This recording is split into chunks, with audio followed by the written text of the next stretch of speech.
Assalamualaikum warahmatullahi wabarakatuh. Perkenalkan, saya perwakilan dari kelompok 2. Di sini kami akan mempresentasikan mengenai illegal content. Yang pertama, anggota dari kelompok 2 itu ada 6 orang. Yang pertama itu ada saya sendiri sebagai Eka Aprilia, dan yang kedua ada Feliza Ama, yang ketiga ada Naswa Nurul Amru, yang keempat ada Silvi Silmi Kafati, yang kelima ada Andini, dan yang keenam ada Lilis Ayu Lestari.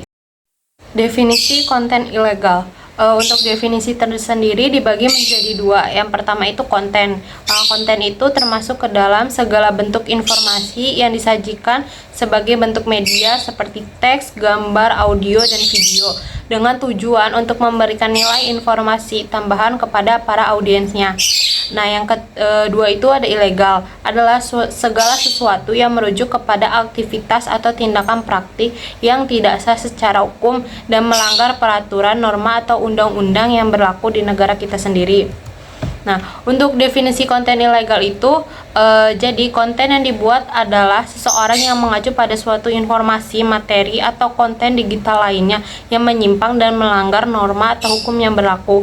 Jadi konten ilegal ini adalah salah satu yang dilarang untuk di negara kami karena bersifatnya itu berbahaya, konten termasuk konten berbahaya. Saya Andini Sahira izin melanjutkan penjelasan selanjutnya, yaitu jenis konten ilegal di masyarakat.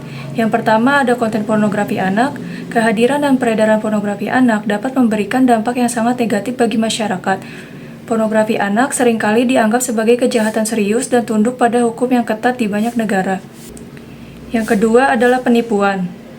Suatu pernyataan palsu atau rangkaian pernyataan palsu yang menipu seseorang dengan kata-kata yang seolah-olah benar. Adapun penipuan yang sering terjadi di masyarakat, seperti penipuan telepon, online shopping, investasi, undian, dan kesehatan. Yang ketiga ada perjudian online, yaitu konten yang mempromosikan atau memfasilitasi aktivitas perjudian di internet. Penting untuk diingat bahwa perjudian online dapat menimbulkan dampak yang negatif. Keempat adalah pelanggaran privasi. Konten pelanggaran privasi mencakup konten yang menyalahgunakan atau mengungkapkan informasi pribadi seseorang tanpa izin mereka. Selanjutnya yaitu motif konten ilegal. Yang pertama ada faktor ekonomi. Salah satu yang menjadi motif utama kenapa seseorang melakukan tindakan konten ilegal adalah keuntungan finansial. Misalnya konten ilegal seperti pornografi dan kekerasan untuk mendapatkan keuntungan ekonomi. Yang kedua adalah faktor politik. Misalnya untuk propaganda ekstrim politik yang dilakukan atau disebarkan oleh sekumpulan kelompok yang ingin mempengaruhi atau menggiring opini publik demi memperkuat kelompok politik mereka. Yang ketiga adalah faktor psikologis. Konten ilegal juga berkaitan dengan kepuasan individu. Seseorang bisa memperoleh kepuasan tersendiri melalui kekerasan yang ditunjukkan di dalam media. Yang keempat adalah faktor sosial. Konten ilegal juga sering dipakai sebagai alat untuk memperkuat struktur kekuasaan, di mana kekuasaan tersebut seringkali dipakai untuk menindas kelompok minoritas yang ada di masyarakat.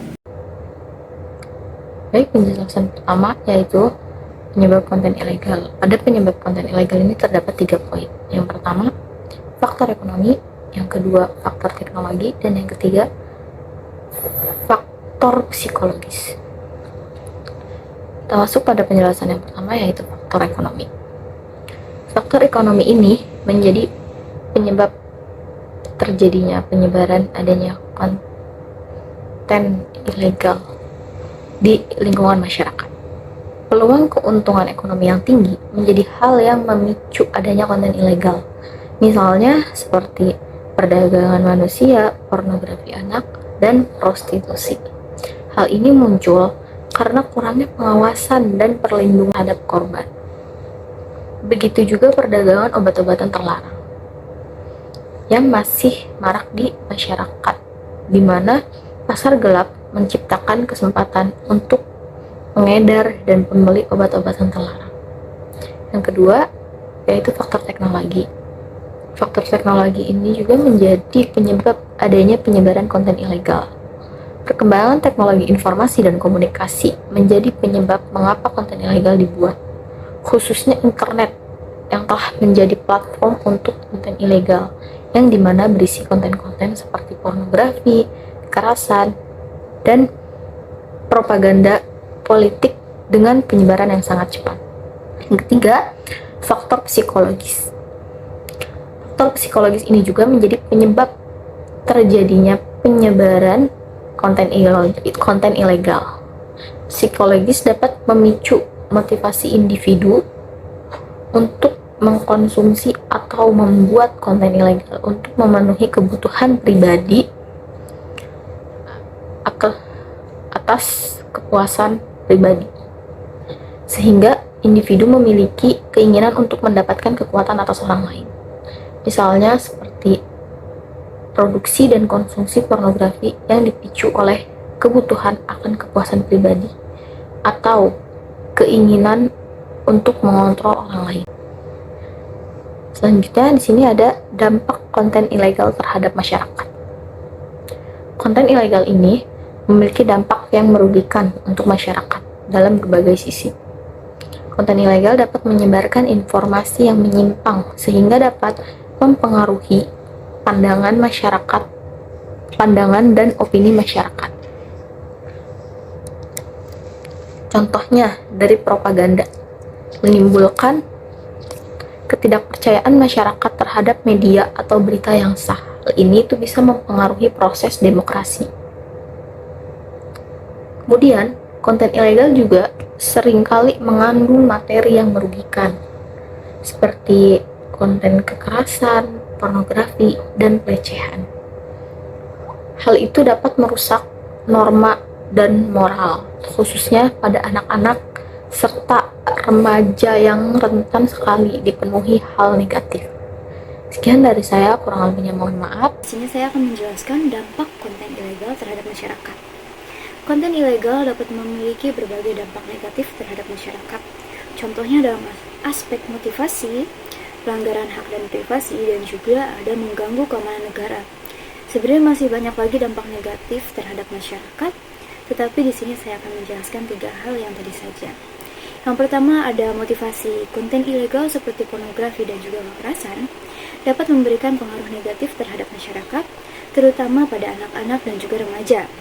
Paparan terus-menerus terhadap konten semacam ini dapat membentuk sikap dan perilaku yang tidak baik atau berbahaya. Konten ilegal juga dapat memotivasi individu dalam melakukan tindakan kriminal atau ikut serta dalam aktivitas ilegal, seperti perdagangan narkoba, kekerasan, atau aktivitas teroris. Lalu yang kedua di sini ada pelanggaran hak dan privasi. Penyebaran konten ilegal seperti data pribadi yang dicuri atau foto dan video yang disebar tanpa izin dapat melanggar hak privasi individu. Hal ini bisa menyebabkan kerugian emosional, sosial, dan ekonomi bagi korban. Lalu di slide 10 ini ada mengganggu keamanan negara. Konten ilegal yang berhubungan dengan teroris atau hasutan untuk memberontak atau propaganda anti pemerintah dapat mengancam stabilitas dan keamanan nasional. Penyebaran informasi yang menyesatkan atau berbahaya dapat memicu konflik sosial dan politik. Secara keseluruhan, dampak konten ilegal terhadap masyarakat sangat merusak dan tidak baik dari segi moral, hukum, sosial, maupun keamanan. Penting untuk adanya regulasi dan penegakan hukum yang kuat untuk mencegah penyebaran dan dampak negatif dari konten ilegal. Selanjutnya adalah penanggulangan konten ilegal. Konten ilegal ini memerlukan pendekatan kompleks dan berkelanjutan dari berbagai pihak seperti pemerintah, platform online, masyarakat, dan lembaga penegakan hukum. Strategi utamanya adalah penegakan hukum yang efektif melalui undang-undang tegas dan sanksi bagi pelanggar. Selain itu, pendidikan dan kesadaran masyarakat tentang resiko dan konsekuensi konten ilegal ini sangat penting. Contohnya, kampanye pemerintah dan lembaga pendidikan dapat mengubah perilaku masyarakat. Kerjasama dengan platform online dan penyedia internet juga sangat penting untuk mengatur dan mendeteksi konten ilegal. Dukungan dan perlindungan bagi korban konten ilegal, yaitu layanan kesehatan mental dan bantuan hukum, merupakan bagian penting dari upaya penanggulangan ini. Kesimpulan dari konten ilegal ialah konten ilegal memiliki dampak signifikan terhadap masyarakat dan budaya, baik secara individu maupun kolektif. Dari segi individu, konten ilegal dapat merusak moral dan nilai budaya. Sementara dari segi kolektif, dapat memengaruhi pola pikir dan perilaku masyarakat, terutama generasi muda. Penyebaran konten ilegal dipicu oleh beberapa faktor, termasuk permintaan pasar, keuntungan ekonomi, dan motivasi individu. Saran-saran yang akan diberikan mengenai penanganan konten ilegal. Untuk saran yang pertama yaitu ada penguatan hukum. Pemerintah harus memperkuat peraturan hukum terkait dengan konten ilegal dan memberikan sanksi yang tegas pada pelaku, di mana dengan memperbarui undang-undang dan meningkatkan penegak hukum serta bekerja sama secara internasional, diharapkan bisa mengurangi produksi dan penyebaran konten ilegal, sekaligus memberikan efek yang jera bagi para pelaku. Yang kedua ada pendidikan dan kesadaran masyarakat. Meningkatkan kesadaran masyarakat tentang resiko dan konsekuensi dari konten ilegal, serta memberikan edukasi mengenai internet sangat penting untuk masyarakat. Ini bisa dilakukan dengan melalui kampanye publik, program pendidikan di sekolah, dan pelatihan untuk orang tua mengenai penggunaan internet yang aman dan bertanggung jawab. Hal itu dapat membantu masyarakat menjadi lebih waspada dan bisa menghindari konten ilegal tersebut. Lalu yang ketiga ada kerjasama dengan platform online. Kerjasama antara pemerintah dengan platform online diperlukan untuk mengontrol dan memantau konten ilegal secara efektif. Yang dimana platform online harus mengembangkan kebijakan yang ketat untuk mendeteksi dan menghapus konten ilegal dengan menyediakan sistem pelaporan yang mudah diakses dan bertindak cepat terhadap laporan pengguna. Selain itu, transparansi dan akuntabilitas juga sangat penting, karena untuk membangun kepercayaan publik terhadap platform online dan memastikan bahwa kebijakan diterapkan secara adil. Dan yang terakhir ada perlindungan terhadap korban. Dukungan dan perlindungan yang lebih besar bagi korban konten ilegal harus ditingkatkan. Hal ini termasuk dengan menyediakan layanan kesehatan mental, bantuan hukum, dan program rehabilitas yang komprehensif. Dengan memberikan dukungan yang kuat, korban dapat dipulihkan dengan lebih cepat dan diperdayakan untuk kembali menjalani kehidupan mereka dengan normal. Sekian dari kelompok kami, kurang dan lebihnya mohon maaf. Wassalamualaikum warahmatullahi wabarakatuh.